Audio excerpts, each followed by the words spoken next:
আসসালামু আলাইকুম, সবাইকে স্বাগতম জানাচ্ছি আমার চ্যানেলে। আজ আমি আপনাদের জন্য আরেকটি নতুন রেসিপি নিয়ে হাজির হয়ে গিয়েছি। আজ আমি আপনাদের করে দেখাবো খুবই সহজ আর খুবই মজাদার একটি বিকেলের নাস্তা।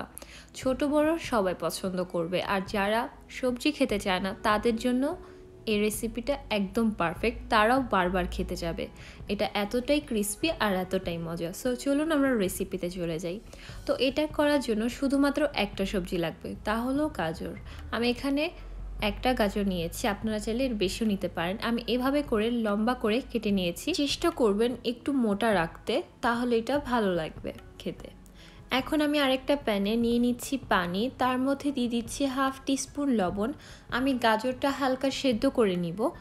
এত বেশি সেদ্ধ করতে হবে না, জাস্ট 2 থেকে 3 মিনিট অথবা 4 মিনিট পর্যন্ত এটা সেদ্ধ করতে হবে। বেশি ওভার সেদ্ধ করলে এটা আর খেতে ভালো লাগবে না। তো এটা সেদ্ধ হওয়ার পর আমি এটা নামিয়ে নিব।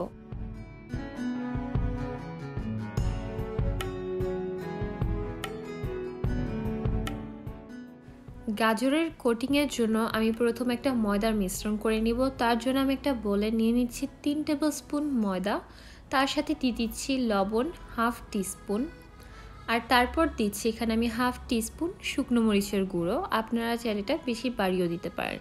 আর তার সাথে দিয়ে দিচ্ছি 1 চিমটি গোলমরিচের গুঁড়ো।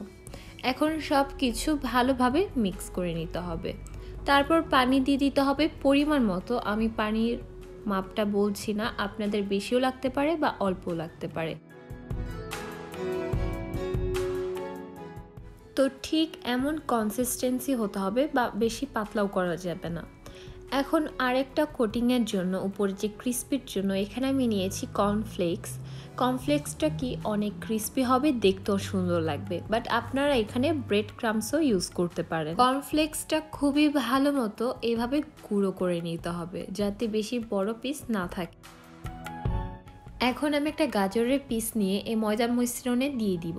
ময়দা মিশ্রণে দেওয়ার পর আমি আবার কর্নফ্লেক্সের এখানে দিয়ে দিচ্ছি। দেওয়ার পর ভালোভাবে এটা কোট করে নিতে হবে। আপনারা চাইলে এটা শুধু একবারই কোট করতে পারেন অথবা দুবার করতে পারেন। তো আমি অর্ধেক দুবার করব আর অর্ধেক একবার করব। তো এটা আমি আবার ময়দা মিশ্রণে দিয়ে দেন আবার কোট করে নিব। তাহলে কি এটার উপর কোটিংটা ভারী হবে, খেতেও একটু সফট থাকবে। আর যদি আপনারা শুধু একবার কোটিং করেন তাহলে এটা অনেকটা ক্রিস্পি থাকবে। তো এইভাবে এখন আমি সবগুলো করে নিব। তো এই অবস্থায় আপনারা এটা সংরক্ষণ করতে পারেন ডিপ ফ্রিজে রেখে। প্রথমে 1 ঘন্টার জন্য প্লেটে রেখে দিবেন ডিপ ফ্রিজে, তারপর নামিয়ে জিপলক ব্যাগে বা এয়ারটাইট বক্সে রেখে দিতে পারেন প্রায় 1 মাস পর্যন্ত। তো এখন আমি এগুলো সবগুলো ভেজে নিব। তো ভাজার জন্য আমি একটা ফ্রাই প্যানে দিয়ে দিয়েছি তেল। এখন চেক করতে হবে তেলটা ভালো মতো গরম হয়েছে কিনা। তো আমি একটা কর্নফ্লেক্স দিয়ে দিয়েছি, দেখলাম এটা হয়ে গিয়েছে। তার জন্য এখন আমি সবগুলো দিয়ে দিচ্ছি।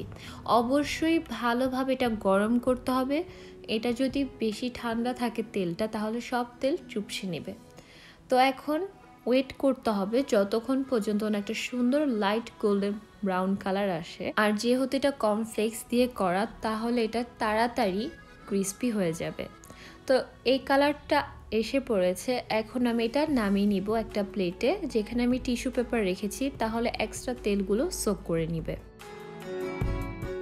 তো এই তো হয়ে গিয়েছে আমার ক্যারট ফ্রাই।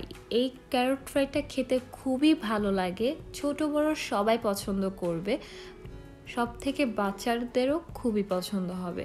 তো অবশ্যই বিকালের নাস্তা ট্রাই করবেন আর আমাকে জানাবেন কেমন হয়েছে। আজকের জন্য এটুকুই। ভালো থাকবেন, সুস্থ থাকবেন। আল্লাহ হাফেজ।